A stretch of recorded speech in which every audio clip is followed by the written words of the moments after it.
Yeah. Who are you angry at, Zuko? Everyone! I don't know. Is it Dad? No. Your uncle? Me? No. Then who? Who are you angry at? Answer the question, Zuko. Talk to us. Come on, answer the question. Come on, answer it. I'm angry at myself!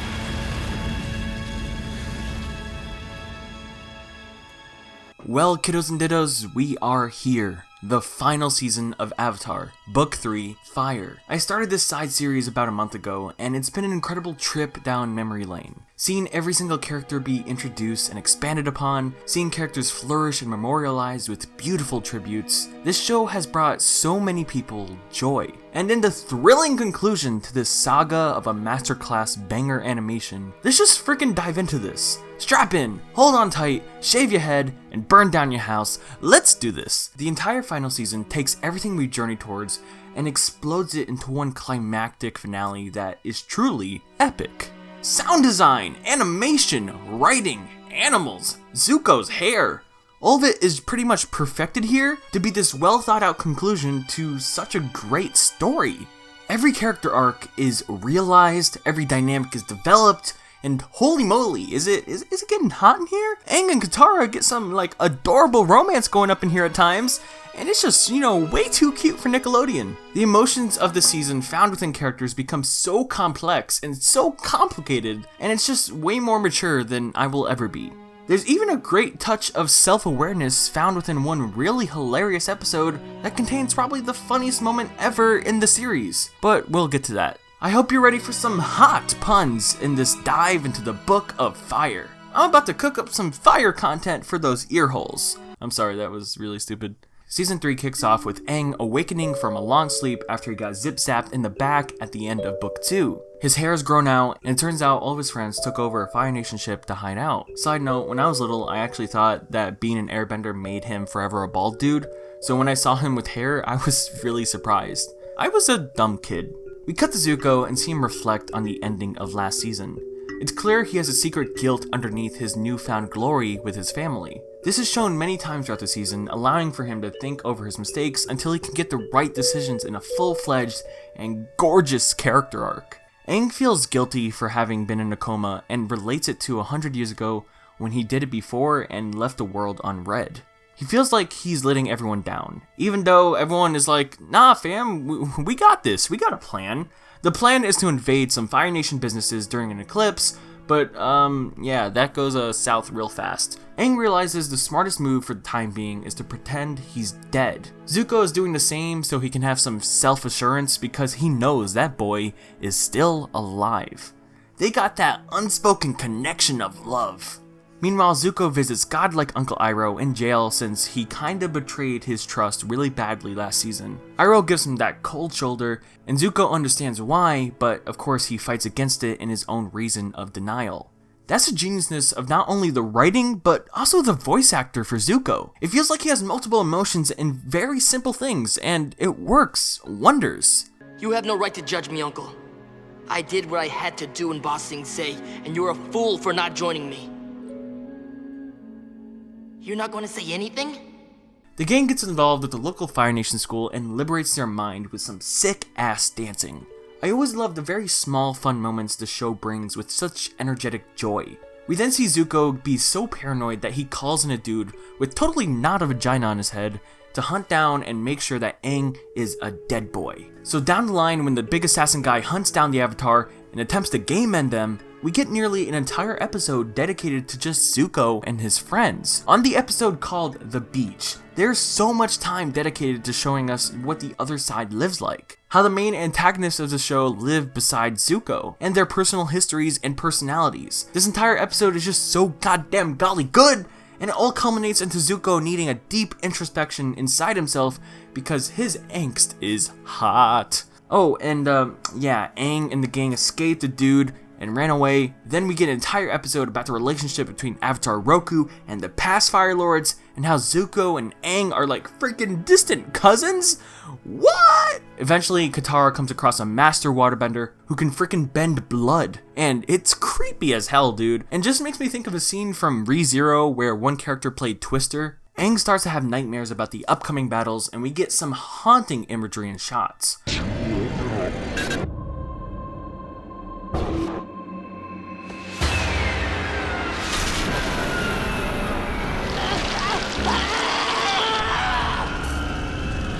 The entire season is full of so many of my favorite haunting shots in almost anything animated. So Aang is feeling stressed and overwhelmed with all of the weight on his shoulders, which is natural, but he is able to calm down with some calm talks with all the people he loves. They some real friends, man. And boom, war commences.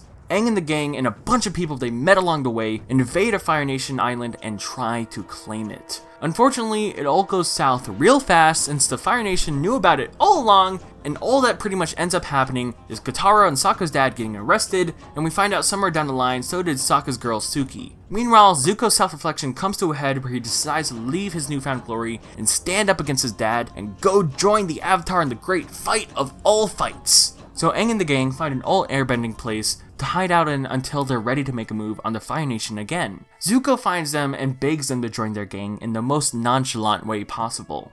Hello, Zuko here. But of course, they're like, boy, you've literally been our enemy since episode 1. So through the episode, we see how Zuko deals with the entire situation and how he feels about everything and how he understands that they don't trust him. But luckily, Vagina Head comes in and attacks Aang and Zuko and he just straight up fucking dies. Zuko is then welcomed back into the gang, and we get a bunch of episodes where he travels with each of them on a personal mission except Toph, and I love how they eventually make a joke about that. What? Everyone else went on a life-changing field trip with Zuko. Now it's my turn. And then we get an episode purely about reflection. An episode that just shows us so much self-awareness, it's just one of my faves. The gang intends a play about their infamous lives, and we get a bunch of nods and pokes at character tropes and predictable personalities that a lot of the characters have become known for throughout the show. It's a really funny episode, but it also has a really touching scene between Aang and Katara where they talk about their chemistry and romance. Of course, they're in the middle of a war, so it's complicated to understand personal feelings. Aang, I don't know. Why don't you know? Because we're in the middle of a war, and we have other things to worry about. This isn't the right time. Oh, and yeah, this is the funniest scene in the entire show. I see everything that you see, except I don't see like you do. I release a sonic wave from my mouth.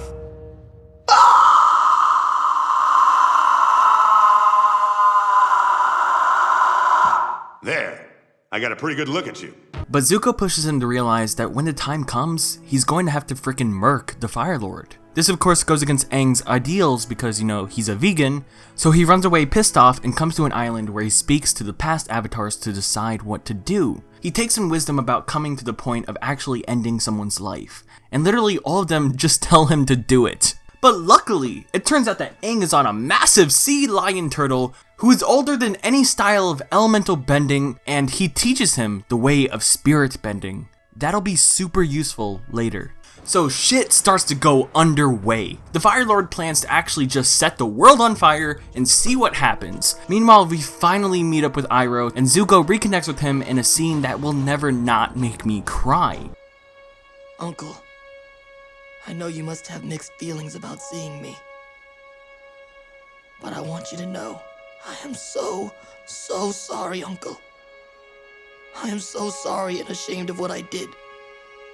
I don't know how I can ever make it up to you, but All of the old people of the show apparently all know each other, and they head out to fight the Fire Nation on the ground and reclaim Ba Sing Se, the biggest city in all the lands or some shit. A freaking comet comes in, which brings insane firepower for the fire dudes, and Aang leaves the sea lion turtle to meet with the Fire Lord for the very first time ever, and almost instantly, they start fighting.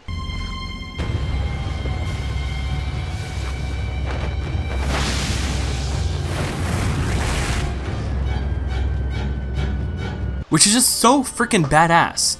They know the deal, they know what's going on, they got this shit. We'll get to their fight in a bit, but first we need to cover Azula versus Zuko and Katara. See, Azula is going mad crazy right now. She has so much power on her hands because of her dad, so Zuko challenges her to a fight for her spot as Fire Lord. And we get just a gorgeously animated fight of Red and Blue, brother and sister fighting with such awesome choreography and power, until Azula pulls a dirty move and attacks Katara. Zuko jumps in the way to save her, and Katara fights Azula. She freezes her with water, but unfreezes her so she can chain her up in such a badass way. Katara goes over to heal Zuko, and that area is settled and secure. And now we have the fight between Lord Ozai and Aang. A fight quite literally anticipated since the very first episode of the show.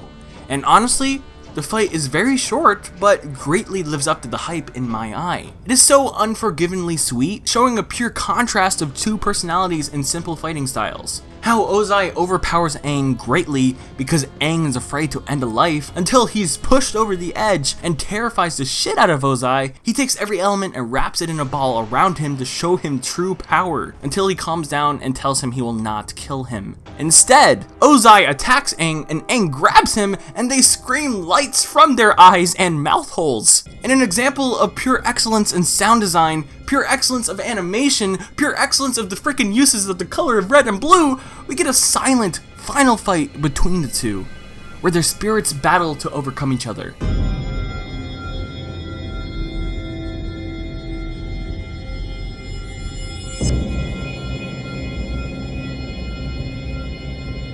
Ozai's spirit is so horribly corrupted that he almost encapsulates Aang in a very haunting sight. But of course, your boy Aang comes back swinging and screaming directly in his face. And this all means that he took his firebending away. He reduces him to a pathetic, weak man who probably thinks that High School Musical 1 is the best of the trilogy, like a pleb. Aang and the gang come together for a very peaceful and happy ending. Everyone gathers in a room where Sokka draws a cute, goofy picture of them to end their characters on, and Aang and Katara go outside to end with a very romantic and beautiful kiss. And we pan up to the end in the sky. And I'm crying right now, man. This is like way too beautiful. I adore this finale. The way it wraps up these characters is just so fucking perfect to me. The entire show features a revolving cast of characters with goofy or serious personalities, and yet all of them are memorable no matter who they are. Our main character's goals from the very beginning are finalized here with such fine precision. A lot of people like to say that the sea lion turtle guy thing was way too convenient for Aang to wimp out and not kill the Fire Lord. And honestly, I would agree, but I do not care in the slightest. Everything because of that convenience is so absolutely badass, and just, way too cool for me to nitpick in the slightest. If anything, this small moment adds so much to the world building and showing us that there is so much more to bending than just the elements. And that makes a lot of sense. Actually, let me know what you thought of the sea lion turtle guy in the comments below, because I love hearing what people's opinions are on this dude for some strange reason. Sea lion turtle island dude is a way of life. From the start, this show has only increased in quality. The animation started pretty decent and vibrant, and then towards the end, it just becomes complex and intricate. The natural progression of character designs fit the current climate of each season, and while sometimes it's subtle, it's very effective. I adore the final season for its maturity. It doesn't pad for time, it doesn't pander, it strictly exists to finish the story. Every episode has some detail of character development or progression, and while that sounds like a natural thing that shows should have, Avatar just does it so flawlessly. I love this small amount of time dedicated to wrapping up Iroh's character.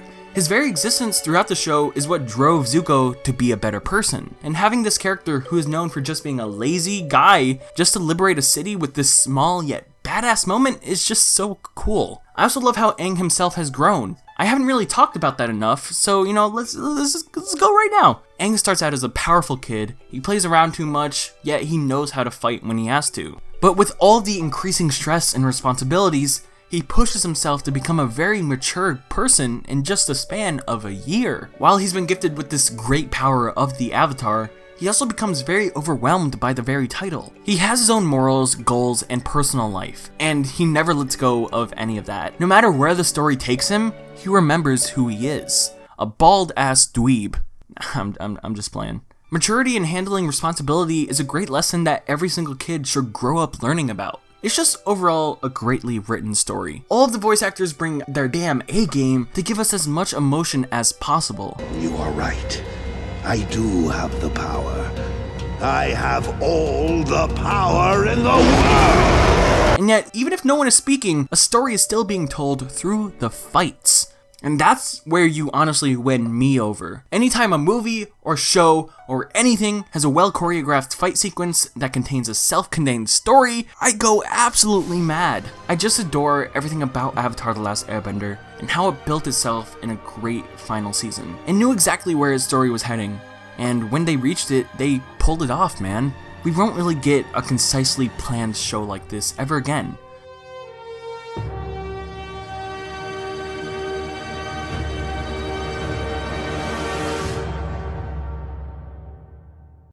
Gotta give a quick shout out to the gorgeous people supporting me on Patreon each month, like the lovely Tamara Diaz, Katarina C, Chewy Shaw, Tanner Brandis, Alcoholic Ozzy Joel, Miss Ewan Nazareth, Scott Idols, Destiny Matheny, Brad Pepper, Kristen Shankroy, Charlie Bidgood, and Mike Nelson. And to all the other lovelies supporting me on Patreon and making this video possible. We're almost at 200,000 subs, and that's like super cool, dude. Like, holy crap. Thank you guys. If you like this video, why not leave a like and subscribe and follow me on LinkedIn.